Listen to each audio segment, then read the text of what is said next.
call your review. Definitely say I am not a lobbyist. I'm not trying to be difficult, I just didn't want anybody to be on record. My name is Richard Ubaldo. I'm a resident of Bethlehem, and I thank you for allowing me to come before you and speak today. I probably will. Could I ask a question? Do you have written testimony? It's scribbled testimony. Okay, great. But I will go through it as quickly as I possibly I can. apologize for the impression we were doing. Okay. I want to tell you about some of the economic facts that we have here. Probably some of the true facts that you not been hearing. In order for our town, which now has had a 46% increase in town taxes this year, to build a transfer station, which they are planning on doing, it would cost us $570,000. On top of that, it will cost us approximately $86 a ton to transport our waste somewhere else, to somebody else's backyard, which they are now saying is Carberry. And that $86 isn't really a true figure because there are now surcharges being added on because of gas prices and everything else. And in addition to that, when we put up this transfer station, it's going to cost us about $80,000 in salaries and benefits in order to put 2 people there to work 30 hours a week and to maintain this transfer station. So the town of Bethlehem will be taking on quite a large financial responsibility as it's made. We need to understand that the landfill in Bethlehem is our only source of revenue other than taxing the homeowner in there. And we now, along with the 42% that our taxes have gone up this year, we will be seeing in our next tax bill our portion of a $14 million school that was built. And I don't know how many people can afford this kind of money without some help from somebody. NCS, contrary to popular belief, and I got these numbers straight from the town, has paid over $180,000 in taxes in 2007. Well, they want you to believe they haven't paid any taxes, they have. And this will increase this year because NCS has lost their pollution control exemption. So the tax rate will be going up. They lost at 85%. There are future losses to the town of Bethlehem if this landfill is closed and this bill is passed.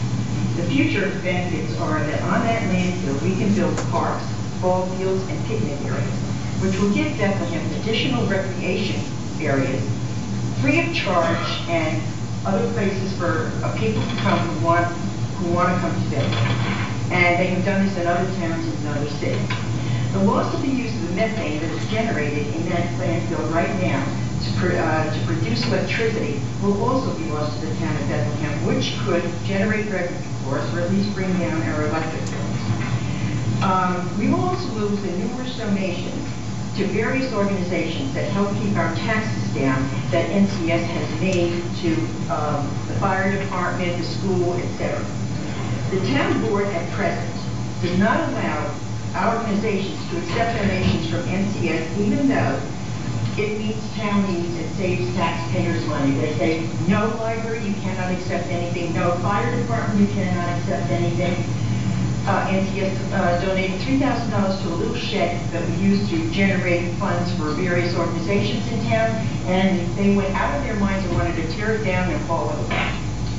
I cannot estimate what the devastating effect will be on the surrounding towns, who will now also have to either put in transfer stations or haul their garbage and their waste further and further away. I mean, it's not only Bethlehem that this landfill has an impact on.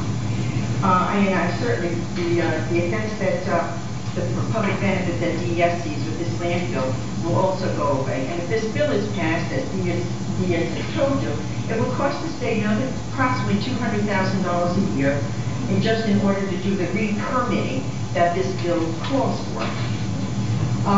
The one and only intent of this bill has always been to close down one of the two privately owned landfills. There are only 2 privately owned landfills in this state, and that's what this is all about.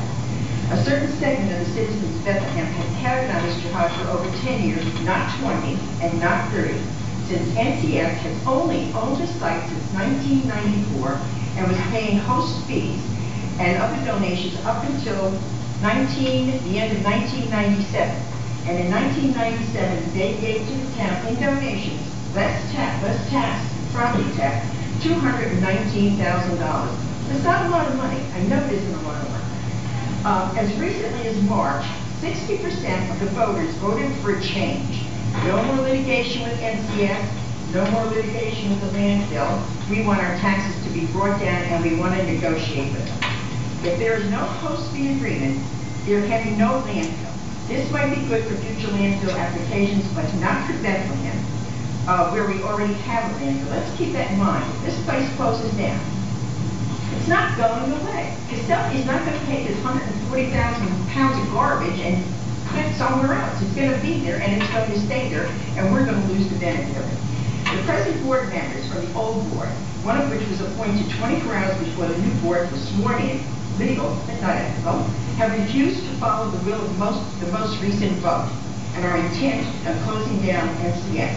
When asked at an open board meeting, only 2 of the members, those recently, said that they would negotiate with NCS unconditionally. Come next March, the composition of the board will change, and more level-headed with no axe to grind will be in place. You need to give Bethlehem the time to solve its own problems. Please vote no on HB 1429 as it stands now. I would like to see you put in the study on recycling and waste management, that whole thing. I think we need it. I think the state needs it, but not in this bill, and not with putting in a host agreement. Thank you. Thank you very much. Are there questions for Ms. Leo? Oh, yes, Senator Kimball. Thank you. You represented a vote of 60%. 60% of voters. We had, in the March election, we had 2 new candidates run. One was a replacement for a candidate who resigned, and another one was a replacement whose term was up. 60% of the voters voted those 2 people in. And they ran on no more litigation with NCS and no more and negotiating with the land. That's where that comes. And our town board continues to say, well, we're doing the people's wishes. That was last time, not now. Thank you very much. You're welcome. There are a number of people who are here to the Bethlehem Select Board. I'm wondering if they